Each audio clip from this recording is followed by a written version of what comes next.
Welcome to Rohila steno classes. आपका dictation शुरू होगा 3 सेकंड बाद।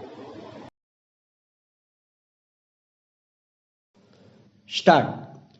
उपाध्यक्ष महोदय, मैं समझता हूं कि अब तक इस वैदेशिक नीति पर न केवल इस ओर के सदस्यों ने ही बल्कि दूसरी ओर के सदस्यों ने भी प्रधानमंत्री जी को धन्यवाद दिया है।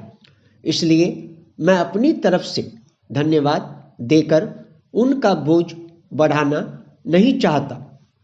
इसमें कोई संदेह नहीं कि इस सदन के सभी सदस्य, चाहे वे किसी भी पार्टी से संबंध रखते हों, इस बात से पूरे सहमत हैं कि हमारी विदेश नीति ने संसार में हमारा सिर ऊंचा उठा दिया है।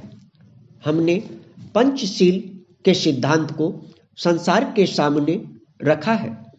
यदि हम उसके आधारभूत सिद्धांत पर दृष्टिपात करें तो हमको पता चलता है कि हमने संसार में एक जो सबसे बड़ा काम किया है वह यह है कि हमने तनाव को कम करने का प्रयत्न किया है। जिस समय हमने नई नई स्वतंत्रता प्राप्त की तो हमारे सामने बहुत से प्रश्न थे।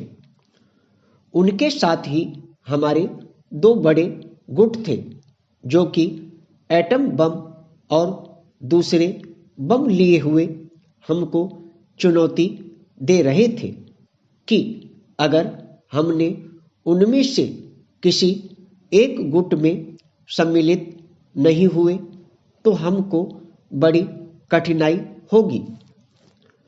उस समय भी हमारे प्रधानमंत्री ने हमारे देश की वैदेशिक नीति को इसी स्तर पर रखा जिसके कारण आज हम संसार में अपना सिर ऊंचा उठा सकते हैं।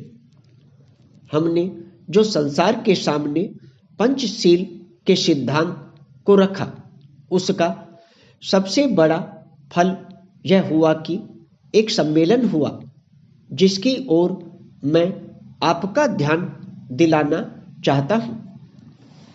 इस सम्मेलन में बड़े उत्साह के साथ संसार के 29 राष्ट्रों ने, जो कि एशिया और अफ्रीका से संबंध रखते थे, यह घोषणा की कि हम संसार में तनाव कम करना चाहते हैं और साथ ही हम यह चाहते हैं कि संसार में जो विभिन्न सामाजिक और आर्थिक नीतियां हैं वे साथ साथ चल सकें।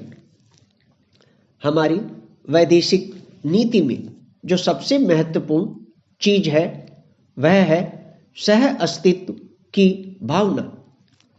उसी भावना के फलस्वरूप हम देखते हैं कि आज कोरिया का युद्ध नहीं हुआ जो कि एक तीसरे विश्व युद्ध के रूप में परिवर्तित हो सकता है।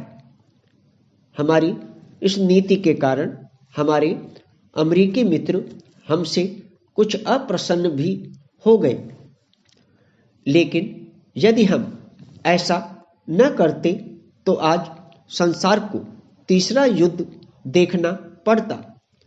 मैं बहुत ज्यादा समय नहीं लूंगा, थोड़ा ही लूंगा। विराम। दोस्तों, यदि डिक्टेशन अच्छा लगा हो तो वीडियो को लाइक करें, शेयर करें और चैनल को सब्सक्राइब करके बेल आइकन अवश्य दबा दें ताकि लेटेस्ट वीडियो का नोटिफिकेशन आप तक तुरंत पहुंच सके।